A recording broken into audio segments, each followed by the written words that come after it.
Good evening, dear viewer and learner. I am not from any native Hindi speaking area. That's why my Hindi accent is not usually so good. Anyway, last class में मैं आपको ख़त्म कर दिया था कि what the definition of history, इतिहास क्या है, इतिहास का डेफिनेशंस क्या है। अब मैं आपको इतिहास के स्रोतों के बारे में बताने जा रहा हूँ, कौन कौन सा उपादानों को लेकर इतिहास बनता है। इस वीडियो में मैं आपको आर्कियोलॉजी या फिर प्रत्नतत्व एंड मुद्रा जो कि न्यूमिस्मेटिक, इन दोनों के ऊपर ज़्यादा रोशनी डाला। Sources of Indian history. Sources का मतलब जहाँ से हमें इतिहास का पुनर्गठन के लिए हमें कुछ खुराक मिलता है। खुराक नहीं, पुख्ता सबूत मिलता है, क्योंकि हम ऑलरेडी बोल चुके हैं कि history is the scientific study and logical interpretation of past. अगर इतिहास एक विज्ञान भित्तिक अनुशीलन तथा तार्किक उपस्थापना है, तो उसको क्या चाहिए, उसको हमें एक लॉजिकल इंटरप्रिटेशन चाहिए। लॉजिकल इंटरप्रिटेशन करने के लिए हमें कुछ एविडेंस का जरूरत है। वो एविडेंस क्या होता है? वो होता है हमारा सोर्सेस। जब हमें सोर्सेस नहीं मिलेगा तो हम इतिहास का संरचना नहीं कर पाएंगे। इसलिए sources of history is playing a great role towards reconstruction of history। वो चाहे जिस भी क्षेत्र का इतिहास हो, वो भारतीय इतिहास हो या फिर भारत के बाहर किसी भी देश का इतिहास हो, सारे इतिहासों का जड़ वो उनके स्रोत पर, उनके इंफॉर्मेशन पर, उनके वहाँ अवेलेबल डाटा और उसका इंटरप्रिटेशन पर डिपेंड करता है। इसीलिए जब हम major sources of Indian history को जरा पढ़ते हैं, ट्रेडिशनली बहुत सारी चीज बोलते हैं, लेकिन हमें क्या जानना चाहिए कि major sources of Indian history, Bharat इतिहास का पुनर्संरचना के लिए हमें क्या क्या सबूतें मिलते हैं। हमारा आर्कियोलॉजी, न्यूमिस्मेटिक एंड लिटरेरी, तीन चीज। ये जो तीन चीज है, आर्कियोलॉजी का मतलब क्या है? आर्कियोलॉजी का मतलब है the study of human activity through the recovery and analysis of material culture. Archaeology का मतलब है ह्यूमन पास्ट का कुछ भी चीज, यानी कि कुछ भी मटेरियल जो कि हमें मिला है, उसको स्टडी एंड एनालिसिस करके हम इतिहास का संरचना के लिए कोशिश कर सकते। उसके अलावा आता है न्यूमिस्मेटिक। न्यूमिस्मेटिक का क्या मतलब? Study of coin, bank notes and medals. यहाँ पर आता है हमारा numismatic. Literary sources. Literary sources का मतलब लिटरेचर एंड बुक्स। हमारे पास जितना भी बुक्स है उसको कैटेगोरिकली हम तीन ग्रुप में डाल दिए हैं। बहुत सारे बुक है जो कि बियॉन्ड दिस कैटेगरी भी आते हैं, लेकिन उसको हम अगर ज्यादा एनालिटिकल क्लासेस लेंगे तो बेहतर होगा। फिर उसके बाद हमें फॉक्टेल्स मिलता है, जिसमें stories, fables, heroic things, legendary things, ये सब चीज मिलता है, जिसमें हमें ये पता चलता है कि इतिहास का कुछ सबूत यहाँ पे है। आर्कियोलॉजी तो सीधा देता है हमको रिमेन। न्यूमिस्मेटिक कॉइन्स के बारे में बहुत ज्यादा इंफॉर्मेशन देता है। लिटरेरी हमको तीन टाइप का मिलता है, religious, secular, archival and folktales oral, जो कि ऑथेंटिकेटेड एंड नैरेटिव। ये दो डिवीजन मैं खुद किया हूँ ताकि आपको बेहतर समझ में आ जाए। कुछ नरेशन से भी हमारा इतिहास बनने के लिए बहुत सारे इंफॉर्मेशन मिल जाता है। आर्कियोलॉजी का रीमेन हमें दो टाइप का मिलता है, एक है बायोटिक एंड दूसरा है abiotic. What is the meaning of biotic? यानी कि जैविक। अबायोटिक अजैविक। बायोटिक के अंदर हमें दो प्रजातियां मिलता है, जो कि एनिमलिया एंड प्लांटाई। ये जो दो किंगडम है, एनिमलिया एंड प्लांटाई किंगडम, ये एनिमलिया एंड प्लांटाई किंगडम का कुछ भी रिमेन हमें अगर मिट्टी के परत के नीचे से मिला है, उसको हम आर्कियोलॉजिकल एविडेंस के तरह लेते हैं। अबायोटिक का मतलब क्या है? जैसे कि आर्टिफैक्ट एंड पॉटरी। आप अगर हड़प्पा एंड मोहनजोदड़ो सिविलाइजेशन के बारे में शोध कर रहे हो, तो फिर आपको बेसिकली किसके ऊपर जानना चाहिए? आर्टिफैक्ट। आर्टिफैक्ट में तो क्या मिलेगा आपको? पॉटरी। पॉटरी का मतलब क्या है? खपरेल। खाने के लिए आज हम बर्तन इस्तेमाल कर रहे हैं, उस जमाने में मिट्टी में बनाया हुआ बर्तन इस्तेमाल कर रहे थे। वो जो मिट्टी का बर्तन, उसका क्वालिटी क्या था, उसमें जो मिट्टी यूज होता था, उसका पॉलिशनेस, स्मूथनेस, लॉस्चर वो कैसा था, उसी को ही स्टडी करके हम जान सकेंगे कि वहाँ का कल्चर कैसा था, उसका टेक्नोलॉजिकल डेवलपमेंट कैसा था। उसके बाद हमें मिलता है ह्यूमन सेटलमेंट्स एंड इंस्क्रिप्शन। हम जब भी हिस्टोरिकल एविडेंस के बात करते हैं तो वहाँ पे बहुत ही अहम रोल निभाता है human settlements and inscription. Human settlement वो होता है जहाँ पे कि आदमी कई हजार या फिर कई सौ साल पहले रह रहे थे, अब उस जगह को छोड़ दिया है, that is evacuated and that remain as unused land, उसको छोड़ दिया गया है। न्यूमिस्मेटिक का मतलब है study of coin, note and medal, जो कि करेंसी एंड मेडल का बात आमतौर पे बोलते हैं। ये दो टाइप का होता है, एक है इंडिजिनस और दूसरा होता है एलियन। एलियन का मतलब क्या है, जो फॉरेन सोर्सेस है। Minting time, use of metal, technological development and the king, ये चार चीजों के बारे में हमें न्यूमिस्मेटिक से पता चलता है। उसके बाद हम लिटरेरी को जाते हैं। लिटरेरी का मतलब है रिटन एविडेंस। तो वो जो रिटन एविडेंस है वो तीन ब्रॉडर कैटेगरी में हम उसको डिवाइड कर सकते हैं। एक है रिलीजियस, दूसरा है सेक्युलर एंड तीसरा है आर्काइवल। ये तीन हमको रिटन एविडेंस मिलते हैं जिससे हम इतिहास का संरचना के बारे में सोच सकते हैं।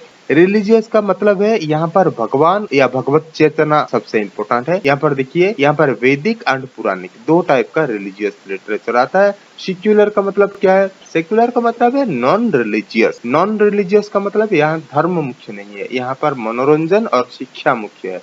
आर्काइवल एक अभिलेख है। अभिलेख का मतलब एक प्रकार का लेखा है जो कि फ्यूचर के लिए यूजफुल हो। अभिलेख अभिलेखागारों में संरक्षित रहता है। ये गवर्नमेंट या फिर एक पर्सन या फिर एक इंस्टीट्यूशन के द्वारा इशू किया गया ऑर्डर्स हो सकता है, लेखा हो सकता है, इंफॉर्मेशन हो सकता है, रिक्वेस्ट हो सकता है, एप्लीकेशन हो सकता है, इस सब को हम अभिलेख मान सकते हैं। एंड दूसरे टाइप का आप एग्जांपल हमें देंगे प्राइवेट पेपर्स। प्राइवेट पेपर्स का मतलब कोई विल हुआ, कोई लेटर्स हुआ, ये सब प्राइवेट पेपर में आ जाएगा। फोक टेल आमतौर से एक कहे सुने जाने वाले कहानी के ऊपर पर्यवसित हो जाता है, लेकिन वो कहानियों में कुछ ऐतिहासिक तथ्यों को लेकर भी हम इतिहास का संरचना कर सकते हैं। ये सब चीजों से हमें major sources of Indian history के बारे में पता चलता है।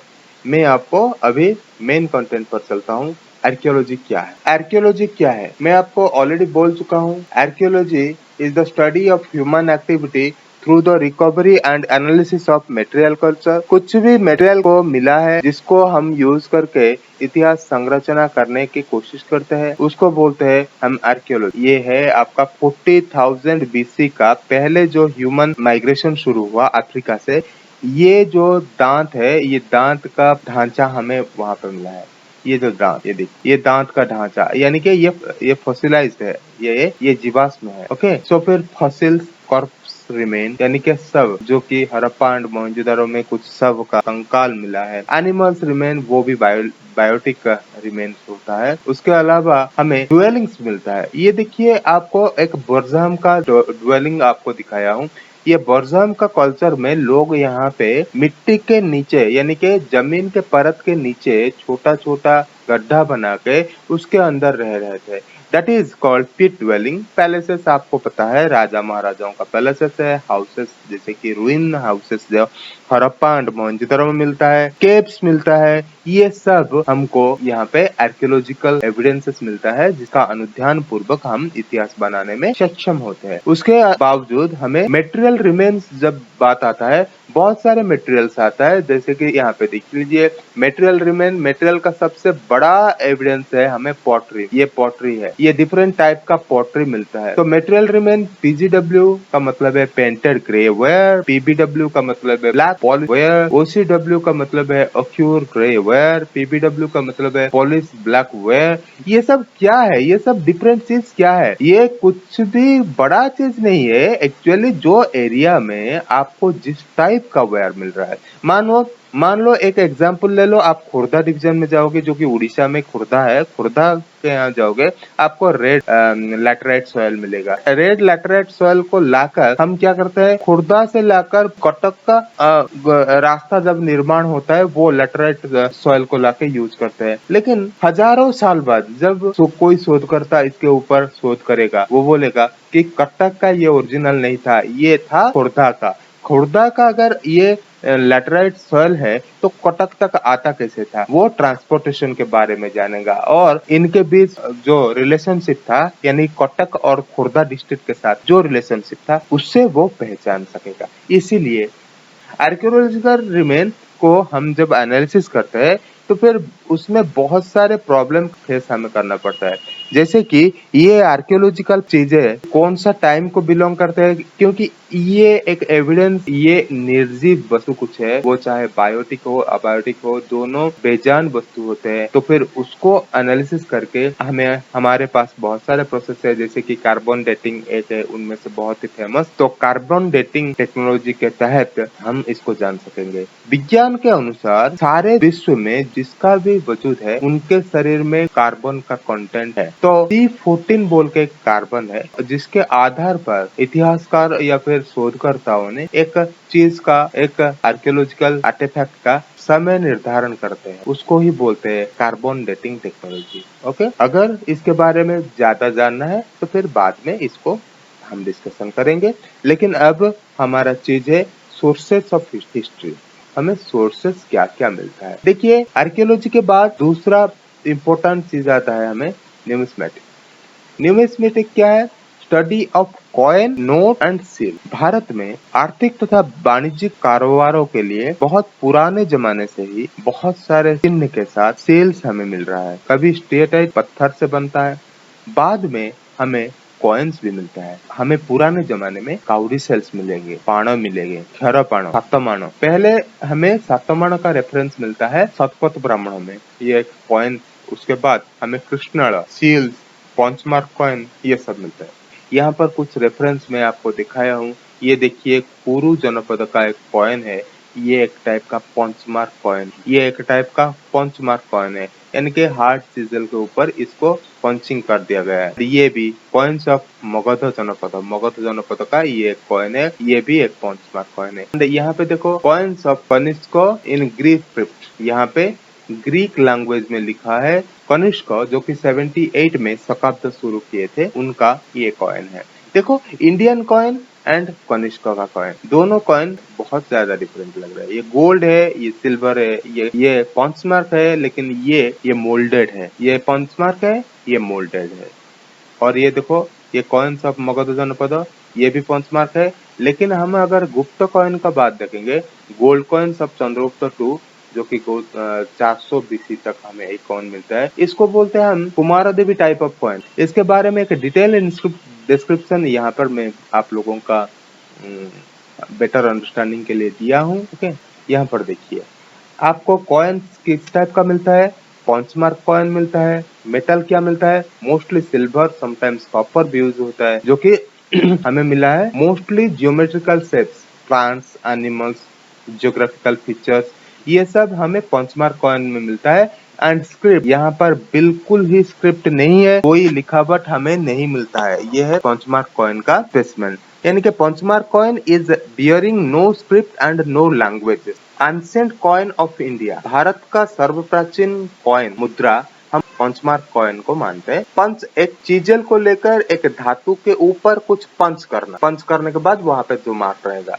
Mostly silver and sometimes copper was used towards making this type of coin, and that bears mostly geometrical shapes, plants, animals and geographical feature, पेड़, पौधे, square, rectangle, कुछ यहाँ पर languages and script का availability नहीं होता। These Panchmark coins are mostly popular in our Magadhan territory.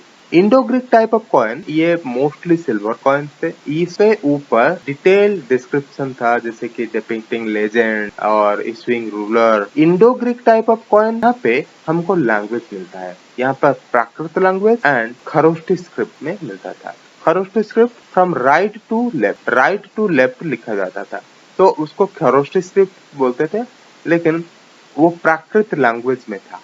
तो फिर ये Indo Greek type of coin मिलता है। Kushana type of coin, mostly gold but also silver and rarely copper. Kushana जो आपका कुजाड़ा कार्टपेसिस, भीमा कार्टपेसिस, कुशाणो किंग, कनिष्क, उसके टाइम में का कॉइन मिलता है। ये सारा कॉइन मोस्टली गोल्ड से बना हुआ था। देखो आपको जरा दिखा देता हूँ, ये सब कॉइन्स कैसा था, ये देखिए। ये देखिए ये था आपका कुशाणो कॉइन। तो ये जो कुशाणो कॉइन था, ये कुशाणो कॉइन मोस्टली गोल्ड कॉइन था। कभी कभी वो सिल्वर में भी होता था और कभी कभी कॉपर को यूज करते थे, लेकिन कॉपर बहुत ही रेयर यूज होता था। आपको शको एंड कुशाणो पीरियड में ज्यादातर होर्डिंग्स मिलता है गोल्ड कॉइन में। अबाउट द डिस्क्रिप्शन, देखिए यहाँ पर जब हम डिस्क्रिप्शन को देखते हैं तो फिर यहाँ पर जो कॉइन है, यहाँ पर यह है कनिष्क या फिर रूलर, यह है बुद्ध जिसका कि उनका रिलीजन, एंड यह है ग्रीक भाषा में राजा का नाम लिखा गया है या फिर राजा का टाइटल लिखा गया है। ओके, ये जो डिस्क्रिप्शन है, ये सारा डिटेल डिस्क्रिप्शन हमें मिलता है शको या फिर कुशाणो कॉइन के बाद। शको एंड कुशाणो एरा में ये सब चीजों के बारे में हमें डिस्क्रिप्शन मिलता है। चलिए आगे चलते हैं। तो फिर यहाँ पे Kushana type of coin mostly gold but also silver and rarely copper, figure, name and title of the ruler on obverse and the deities on the reverse, यानी कि उनका जो देवी देवता या फिर धार्मिक आस्था वाले चीजों को रिवर्स में रखते थे। ये जो कुशाण टाइप ऑफ कॉइन, यहाँ पर legends in Greek inscribed in Kharoshthi script. Legends in Greek and Kharoshthi script, इसका मतलब क्या है? स्क्रिप्ट और लैंग्वेज का चीज क्या है? यहाँ पर देखिए, मैं आपको एक एग्जाम्पल दिखा रहा हूँ। यहाँ पर देखेंगे तो पता चल जाएगा। मैं अभी पढ़ रहा हूँ। ओके, मैं अभी पढ़ रहा हूँ। चलिए क्लियर, मैं अभी पढ़ रहा हूँ। ये जो चीज है, ये किस में लिखा है? It is written in English. Okay, ये इंग्लिश में लिखा गया है। ओके, इसका लिखावट किस में है?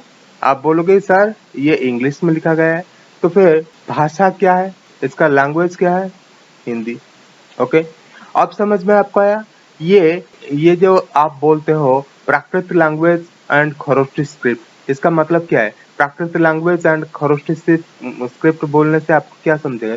ये देखो, ये है लैंग्वेज, ओके, ये है स्क्रिप्ट, ये है लैंग्वेज एंड ये है स्क्रिप्ट। समझ में आपको आ गया? तो ये लीजेंड्स इन ग्रीक लैंग्वेज में लिखते थे, लेकिन यूज क्या करते थे? खरोष्ठी स्क्रिप्ट को यूज करते थे। देखो, जैसे कि मैं अभी पढ़ रहा हूँ, यहाँ पे यूज हुआ है इंग्लिश स्क्रिप्ट। इंग्लिश क्या है? यहाँ पर देखो, यहाँ पर इंग्लिश है आपका स्क्रिप्ट। ओके, यहाँ पर इंग्लिश स्क्रिप्ट, लेकिन लैंग्वेज क्या है? हिंदी लैंग्वेज। तो इंग्लिश स्क्रिप्ट और हिंदी लैंग्वेज को यूज करके ये बनाया गया है।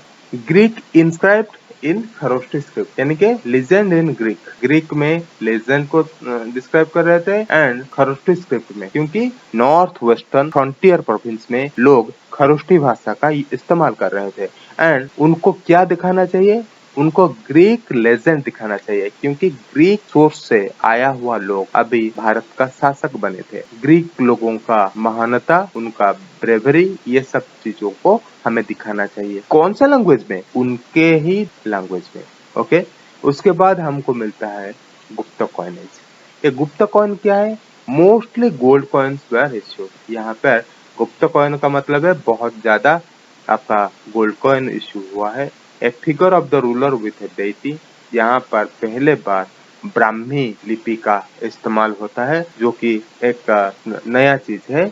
उसके बाद आता है चोलो कॉइन, जो कि आप जानते हो साउथ इंडिया में Cholas are the most powerful ruler. Chola coin एक स्पेसिफिक टाइप ऑफ कॉइन जो कि आपको साउथ इंडिया में मिलेगा। ये coin gold, silver and copper different type का मिलता है। लीजेंड्स ऑफ द रूलर उसके ऊपर खोदित किया गया है, यानी कि उसके ऊपर बनाया गया है एंड यहाँ पर नागरी स्क्रिप्ट का पहले बार इस्तेमाल होता है।